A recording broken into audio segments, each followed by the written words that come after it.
Good morning students, I am Sangeeta Bhalerao madam. I teach maths in 7th standard semi division. देखो बच्चों, last video में हम लोगों ने डिफरेंट टाइप्स ऑफ अकाउंट्स, इसमें current account, saving account, recurring deposit account and fixed deposit account, इनके बारे में स्टडी किया था।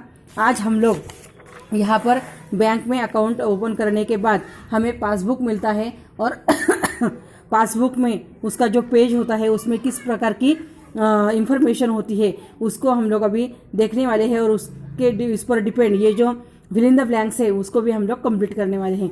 तो देखो यहाँ पर ये जो पेज होता है पासबुक का, उस पर इस तरह की इंफॉर्मेशन होती है। फर्स्ट में होता है उसकी line number, date, particulars, cheque number, amount withdraw, amount deposited and balance. तो अभी इसमें देखो समझ लो, फर्स्ट में 2060, तो इसमें कैश जो है वो जमा की थी, कितनी कैश डिपॉजिट की थी 1500 रुपये, तो बैलेंस कितना हो गया 7000। उसके बाद 8/2/2016 इसमें चेक जो है वो चेक से डिपॉजिट किया गया है। चेक का नंबर है 232069, उसमें 5000 रुपीज़ डिपॉजिट किए हैं और वो बैलेंस हो गया 7 + 5000 यानी 12000। उसके बाद थर्ड में है 12/2/2016, चेक है 243965 नंबर का, उसमें विड्रॉ की गई अमाउंट है 3000 एंड 12 में से 3000 माइनस किया तो 9000 यहाँ पर रह गए। उसके बाद 52/2016 से मतलब सेल्फ यानी खुद ने कितनी रकम विड्रॉ की है 1500 रुपीज़, तो 9000 में से 500 माइनस किया तो कितने आ गए 7500 रुपीज़ रिमेनिंग रह गए।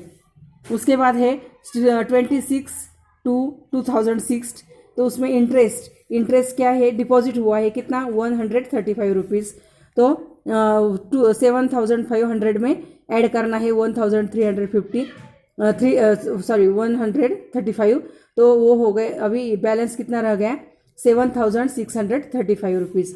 तो देखो इस इंफॉर्मेशन का उपयोग करके हमें यहाँ पर ये जो बॉक्सेस है उसको कंप्लीट करना है।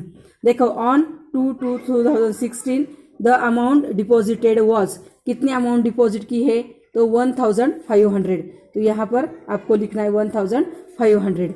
अभी बैलेंस कितना रह गया तो 7000 रुपीज़। उसके बाद है ऑन 12/2/16 में कितनी रुपीज़ चेक से हम लोग डाले हैं 3000 रुपीज़, तो उसके बाद बैलेंस द बैलेंस वाज, कितना बैलेंस हो गया 3000 डालने के बाद 9000 रुपीज़। उसके बाद on 26/2/2006 the bank paid an interest of dash rupees, कितना इंटरेस्ट हुआ तो 135 रुपीज़। तो इस तरह से ये इंफॉर्मेशन जो है वो हम लोग देख सकते हैं। तो देखो ये जो पासबुक होता है सेविंग अकाउंट या फिर रिकरिंग डिपॉजिट होता है, इस अकाउंट पर भी हमें ये विड्रॉ करने के लिए और मनी विड्रॉ करने के लिए या फिर डिपॉजिट करने के लिए, बैलेंस इंक्वायरी के लिए हमें ये चेक पासबुक होता है। अभी देखो उसके बाद हम लोग देखने वाले हैं principal, rate of interest, interest rate and timing, इसके बारे में हम लोग स्टडी करने वाले हैं। देखो Suvidya borrowed a sum of 30,000 rupees at 8% पर annum interest for a year from her bank to buy a computer. At the end of the period, she had to pay back an amount of 2400 rupees over and above what she had borrowed. देखो यहाँ पर सुविद्या नाम की जो lady है उन्होंने 30,000 rupees से क्या कंप्यूटर खरीदा है, इसके लिए उन्होंने बैंक से लोन लिया है। कितना लिया है 30,000। तो ये जो बैंक से हम लोग लोन लेते हैं उसी को ही कहते हैं प्रिंसिपल। तो यहाँ पर प्रिंसिपल हो गया 30,000 रुपीज़। उसके बाद कितना रेट ऑफ इंटरेस्ट कितना है यानी % पर एनम, यानी हर 100 रुपये के लिए हर साल के लिए कितना है 8 रुपीज़ यानी 8% है। उसके बाद उसने कितना इंटरेस्ट उसके लिए पेड किया है 2400, और उसके बाद उसका पीरियड यानी समय टाइमिंग कितना था 1 ईयर, अ ईयर यानी 1 ईयर, तो 1 ईयर के लिए उसने ये अमाउंट रखी थी। तो अभी इसमें देखो प्रिंसिपल यानी लोन कितना लिया था 30,000, उस पर इंटरेस्ट कितना भरना पड़ा 2,400। तो इसमें देखो कितना हो गया ये, तो फिर यहाँ पर देखो 2400 एंड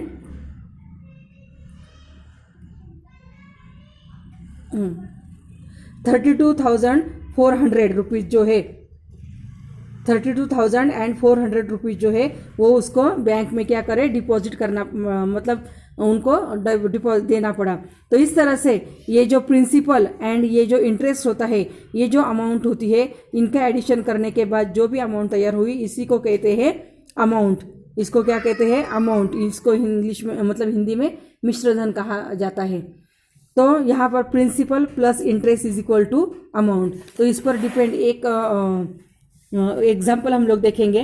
देखो एग्जाम्पल है, नेहा टू को loan of 50,000 rupees at 12% per annum to buy a two wheeler, what amount will she return to the bank at the end of the year 1 year. मतलब देखो ये नेहा ने लोन लिया है 50,000 और उसका रेट ऑफ इंटरेस्ट है 12%, और उसके लिए उन्होंने कितना 1 ईयर के लिए उन्होंने लिया है, तो कितना इनको अमाउंट देनी पड़ेगी।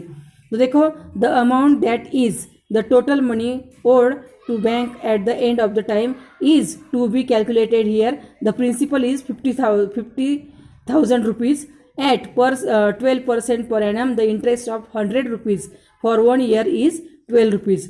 और we shall write the ratio of interest to capital in 2 ways to obtain an equation। तो देखो यहाँ पर 50,000 रुपीज़ लेट द इंटरेस्ट भी x रुपीज़, मतलब 50,000 के लिए x रुपीज़ हम लोग इंटरेस्ट मानेंगे।